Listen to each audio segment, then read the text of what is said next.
Hi there, God bless you. Welcome to Trusting God in the Journey. My name is Karine. Today we're reading Matthew chapter 18. Who is the greatest? At the time the disciples came to Jesus saying, "Who then is greatest in the kingdom of heaven?" Then Jesus called a little child to him, set him in the midst of them, and said, "Surely I say to you, unless you are converted and become as little children, you will by no means enter the kingdom of heaven. Therefore, whoever humbles himself as this little child is the greatest in the kingdom of heaven. Whoever receives one little child like this in my name receives me." Jesus warns of offenses. Verse 6. "But whoever causes one of these little ones who believe in me to sin, it will be better for him if a millstone were hung around his neck, and he were drowned in the depth of the sea. Woe to the world because of offenses! Woe to the world because of offenses! For offenses must come, but woe to that man by whom the offense comes. If your hand or foot causes you to sin, cut it off and cast it from you. It is better for you to enter into the life lame or maimed, rather than having 2 hands or 2 feet to be cast into the everlasting fire. And if your eye causes you to sin, pluck it out and cast it from you. It is better for you to enter into life with 1 eye, rather than having 2 eyes, to be cast into hellfire." The parable of the lost sheep. Verse 10. "Take heed that you do not despise one of these little ones, for I say to you that in heaven their angels always see the face of my Father who is in heaven. For the Son of Man has come to save that which was lost."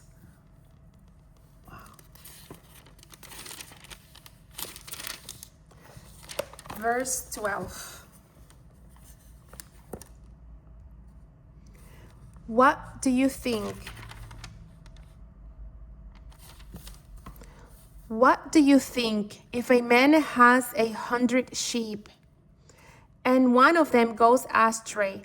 Does he not leave the 99 and go to the mountains to seek the one that is straying?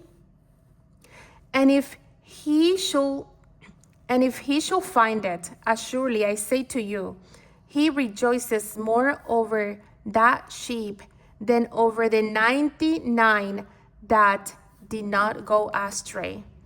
Even so, it is not the will of your Father who is in heaven that one of these little ones shall perish.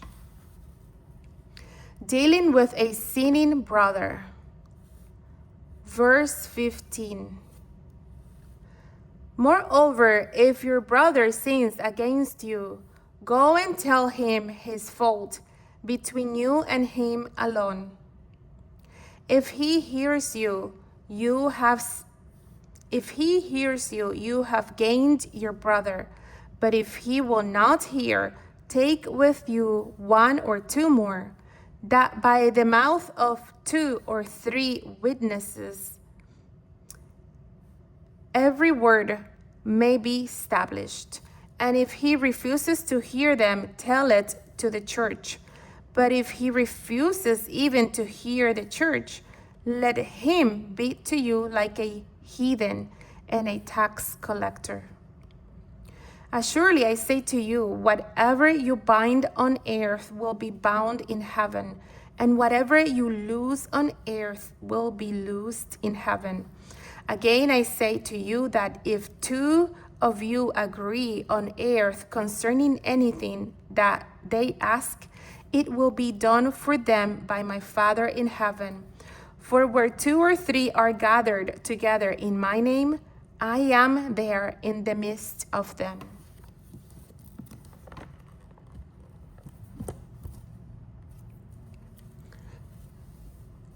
The parable of the unforgiving servant, verse 21. Then Peter came to him and said, Lord, how often shall my brother sin against me, and I forgive him?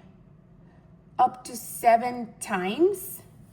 Jesus said to him, I do not say to you up to 7 times, but up to 70 times 7. Therefore, the kingdom of heaven is like a certain king who wanted to settle accounts with his servants. And when he had begun to settle accounts, one was brought to him who owed him 10,000 talents. But as he was not able to pay, his master commanded that he be sold, with his wife and children and all that he had, and that payment be made. The servant therefore fell down before him, saying, Master, have patience with me, and I will pay you all. Then the master of that servant was moved with compassion, released him, and forgave him the debt. But that servant went out and found one of his fellow servants who owed him 100 denarii. And he laid hands on him and took him by the throat, saying, Pay me what you owe. So his fellow servant fell down at his feet and begged him, saying, Have patience with me, and I will pay you all. And he will not, but went and threw him into prison till he should pay the debt. So when his fellow servant saw what had been done, they were very grieved, and came and told their master all that had been done. Then his master, after he had called him, said to him, You wicked servant, I forgave you all that debt because you begged me. Should you not also have had compassion on your fellow servant, just as I had pity on you? And his master was angry and delivered him to the torturers until he should pay all that was due to him. So my heavenly Father also will do to you if each of you from his heart does not forgive his brother his trespasses. And that is Matthew chapter 18. God bless you.